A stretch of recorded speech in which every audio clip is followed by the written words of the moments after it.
tomatoes, peppers, squash, green beans, peas, pumpkins, potatoes. We have onions and carrots and strawberries. You're watching Gardening with Grits.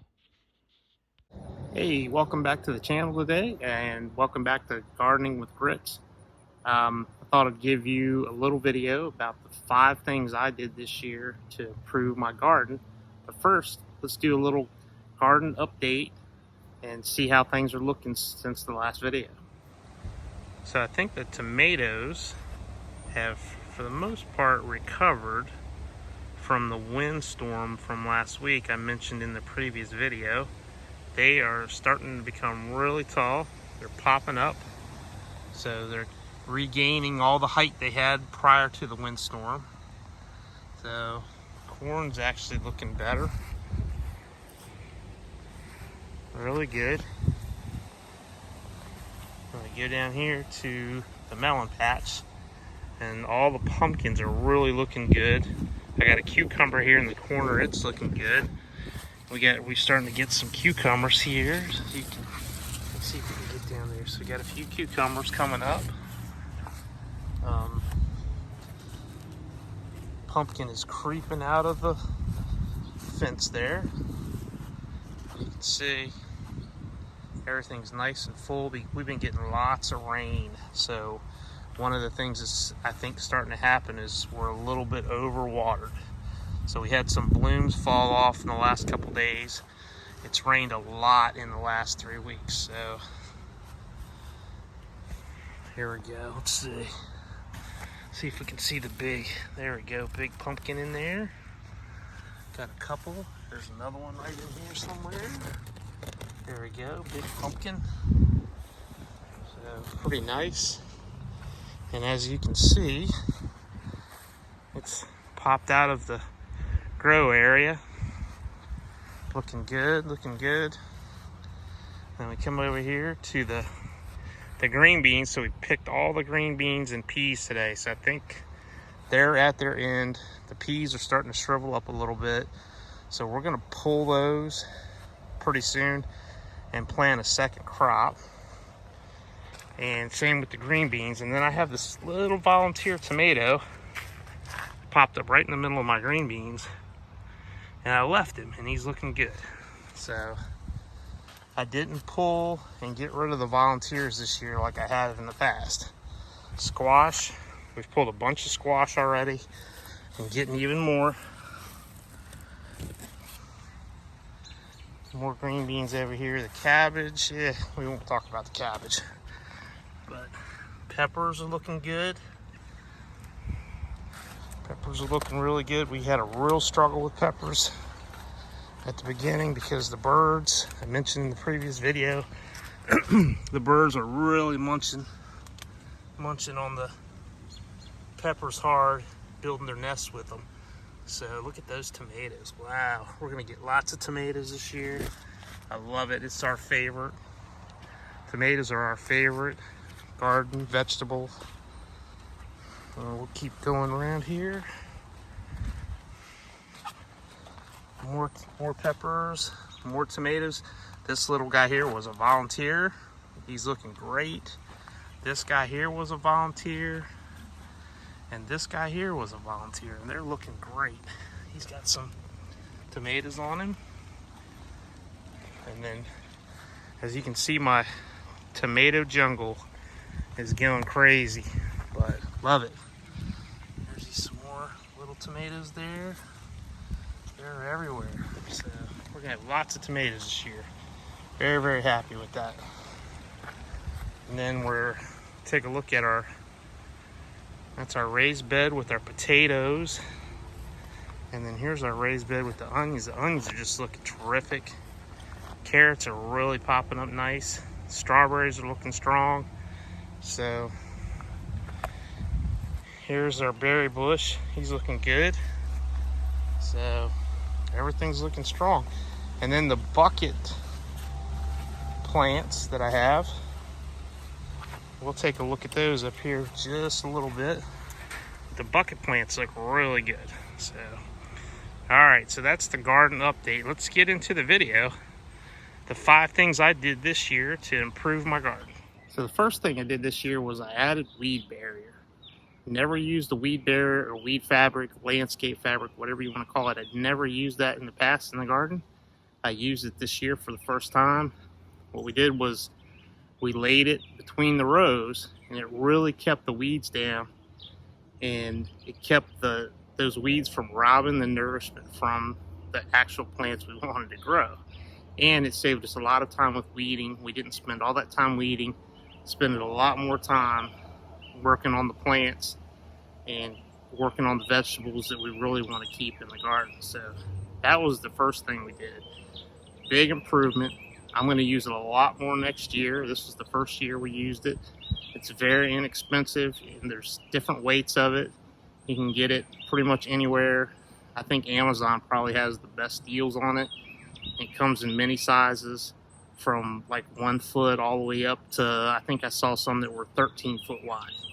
And even some of it even has rows already, or lines on it. So if you want to cover your whole garden with it, and then just punch holes down the lines where you want to put a plant, you can really, and that may be the direction we go next year. We haven't totally decided yet. We do know we're going to use weed fabric a lot more next year. You want the woven kind of fabric to allow the water to get to the soil. You don't want the solid plastic. I think they all claim to be woven or something, but there are some that are just basically solid plastic. I would not advise getting that. You want something woven. Definitely want the water to get to the soil. But that's where we're going to start next year with ours. And let's see, let's move to number 2. Number 2 was a similar situation with the weed fabric. Same idea, and that is mulch. We added some mulch around some of our plants to keep the weeds down, and it also helps hold in the moisture in the dirt, which we didn't use it a lot this year, but the areas we did use it, I really liked it. And so next year we're going to use more of it. You want to get a natural mulch. You don't want any of that. You don't want rubber mulch. Can't even believe I'm saying that. Rubber mulch, really? Okay, anyway. So you want a natural mulch. You don't want anything with a bunch of dyes or anything. And just about everybody sells a natural mulch. You can get it at Lowe's, Home Depot.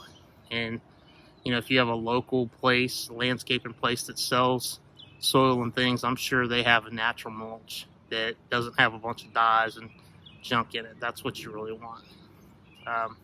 The third thing, I think, and this is going to sound kind of strange, but expansion. We expanded this year.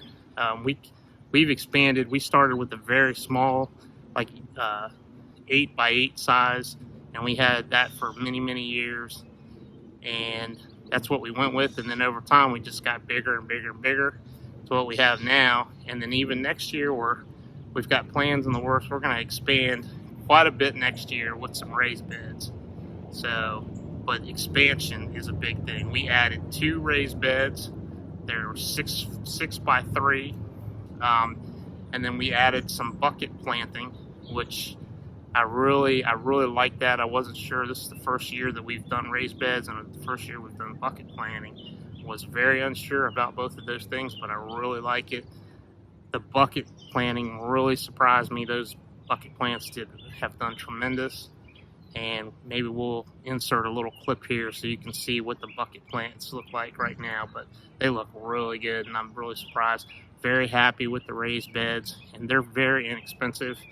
I got the 2 that I got in a pair from Amazon for like $80 or something like that. They were on sale. They go on sale all the time. It really depends on what depth you want. The ones we got are 1 foot deep.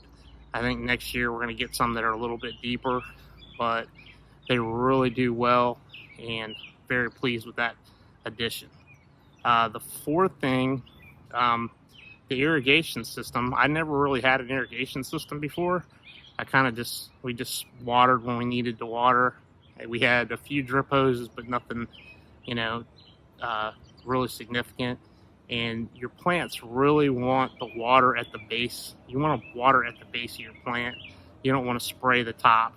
And if you water at the base, you don't lose you're watering through evaporation and things like that, your leaves will absorb some water, but it's really better to hit them at the base and get it to where the roots can get that water. So I added the irrigation system. I used some inexpensive drip hoses and just basically ran them around the base of the plants all the way around, staked them down. I have a divider, and you can buy those things. We got the drip hoses at Lowe's last year. At the end of the season, they were discounted to like $2, and you can buy the different splitters, cutoff valves, and things like that. You can get those the same way, discounted at the end of the season, or you can even pick them up at yard sales and things. I see them at yard sales all the time. I buy them all the time for 50 cents or $1. But if you look on Amazon, like one little splitter or something like that, or shutoff valve, might be $8 or $10 on Amazon or at Lowe's or Home Depot. And if you pay attention to yard sales and things, local online auctions, you can pick that stuff up really inexpensively and really add a nice irrigation system to your garden very inexpensively. And then I use some old hoses that were that I've had for years and years and years. They were really kind of leaky, and they really should have went into the trash, but I cut them up and I used sections of them to run the water to the drip hoses from my splitter valve. So we'll show that in a separate video. I'll do a separate video about that one, but that was a big thing. Now we've been getting a lot of rain this year, so the irrigation system hasn't really come heavily into play.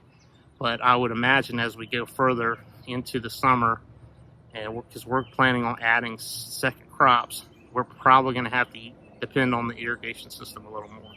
And the final thing, and everybody's going to go, duh, but the final thing, we use fertilizer. We never used fertilizer in the past. I mean, it's just something that we just never did. We always just threw the seeds in the ground and we got what we got, and we tended to get, some pretty decent crops from year to year, or we thought were decent crops without using fertilizer. We had used some Epsom salt in the past, which the garden definitely seemed to react positively to, but we never used any kind of fertilizer, cow manure, anything like that. This year we did, and we've really seen the growth in the garden. We started off the beginning of the season with the bagged cow manure from like Lowe's. It was easy to get, very inexpensive. It's like $3 a bag or something like that. We put that in the garden first before we started, and then as time went on, we added a tomato vegetable fertilizer, and we used that, and we also used some bone meal, and then we used the Alaska fish fertilizer. And the garden really has responded to those things, and I'm definitely going to use them again in the future. And I'm actually learning more about fertilizer and when you're supposed to apply them, and what there's what levels of fertilizer you should use. And our garden really responded nicely this year to that, and that's just one of those things. We'd never done it before. I know everybody's probably watching this video going, no kidding, you added fertilizer and your garden did better. But we always thought were getting decent crops in the past without it. So, and this year was just one of those things where we're trying to improve what we're doing, and so we added the fertilizer, and the garden just really responded. So anyway, that's my 5 things that we did this year. And if you want to comment below, if you have some ideas of your own or some things that you've done in your garden that your garden's really responded to, leave a comment. I want to tell everybody thank you for watching the video. I appreciate it very much, spending some time with us. Thanks for watching the video. Please like, share, and subscribe, and we'll see you on the next one.